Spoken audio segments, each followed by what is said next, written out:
All right, so today, to deepen with your body a little bit and get into a closer relationship with it, we're going to do a body map. Okay, and don't let that sound intimidating. It's nothing huge. We are going to map all the things that we know about our body. And literally, it doesn't have to be a drawing of a map. It can just be a list, but I do want it to be a list, not just you scrolling through it in your mind, because I want you to actually really see it in front of you when you're done and see just how much you really do know. Because it's going to be easy. You're going to have tons of things to say. You have not lived in this body and been in this vessel for as long as you have without just inadvertently knowing tons about it. I mean, it's not even inadvertent. It's like you, by necessity, need to know a lot about it. You've experienced a lot with it. So it'll be easy. They'll be flowing and you're just listing things that you know about your body. And it's fun. Hopefully you can laugh at yourself, but really, you can think of it like that game that we used to play when we were kids, where it's almost like show and tell about you, or you like kind of telling all of your quirks, like, ooh, I've got a scar over here, or hey, check this out, my pinky can't even bend on this side, or, oh, look, I can make my lip go up like this on one side, but I can't make it do it on the other side, or, whatever. Those things where we're just sort of sharing ourselves and sharing the things that we know about our body, all the little quirks. And also share the things that you don't love too. The things that you wouldn't rush to say readily. Not the show and tell items, but the kind of like, I don't want to have to show and tell those things. So it would be more like the dare part. Like, what else? Tell me something you don't want to tell me about your body. And that might be things like, oh, my nose tilts to the side over here, and I hate it. I hate watching it. I have to watch it all the time when I edit these videos. And I'm really using myself as an embarrassing real life example because that happens.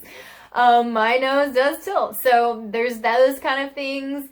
And honestly, the things that might come more readily to you are the less fun and playful kind, more of the just, here's what I know about my body in the practical sense, like the kind of things that you might do before you're about to do a physical activity. You like list your injuries, like, oh, I've got a neck tweak on this side and my knee is bad over here, and, or even just things that you know about yourself. And they're not necessarily injuries, but like, my knee gives me trouble if I sit this way for too long while I'm watching TV. Those kind of things that you know about yourself. So it can be your aches and your pains. And we can start there if those are easiest. But, get into the playful part as soon as you can. Get into that show and tell, truth or dare. Show and tell and truth or dare, about your body and those other ways too. Make a list, laugh about it, enjoy seeing how much you know about this body of yours. And then lastly, because I don't want to make it too long, but I do love the metaphors. I always love the metaphors. You know this about me, right? I've got a podcast, Life is a Metaphor. And metaphors are important. I feel like even, Louise Hay, she was this person that was like metaphysical, and she drew these connections of parts of the body with certain ailments, or even in Chinese medicine, though, they kind of do the same thing where it's like, oh, your right side is more of your masculine side and your left side is more of your feminine side. And, so there have been some long-standing traditions of looking at different parts of the body as symbolizing, reflexology. It's like certain parts of your toes are associated with your eyes and your brain and your digestive tract. And, they know that there are connections here. If it's through, chi pathways or whatever it is that you believe, there are some long-standing reasons to look at the parts of the body in metaphorical ways that are associative, so we can like associate them with other things that might inform us, So, let's do that too. When you take a look at this list and you've drawn this map out of your body, you've drawn up this big long list of things that what do they look like? And what other things can be associated with that? If it's like, I have a really hard time reaching on my right side because I've got a shoulder issue. Okay, what does that mean? Shoulder issue. Are you like carrying too much on your shoulders?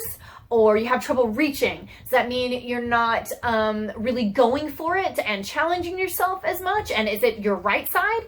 Is it that in your masculine way, you're not challenging yourself as much? Or your masculine parts of your life, like work or whatever, you're putting too much on your shoulders, but not as much on the feminine side of your life? So, see what there is to play with. dig a little deeper, see what more food for thought you can find.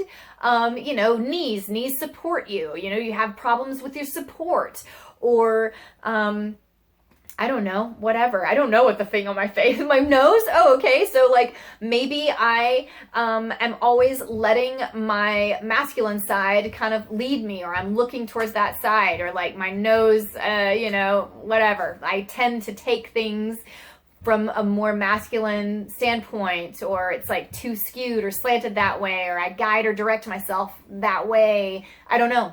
But, you might take a look and see what more you can find. Ask yourself all the questions and see what you can uncover, so that this isn't just a map about your body, but it's an informative map that's helping you deepen with yourself as well as with your body.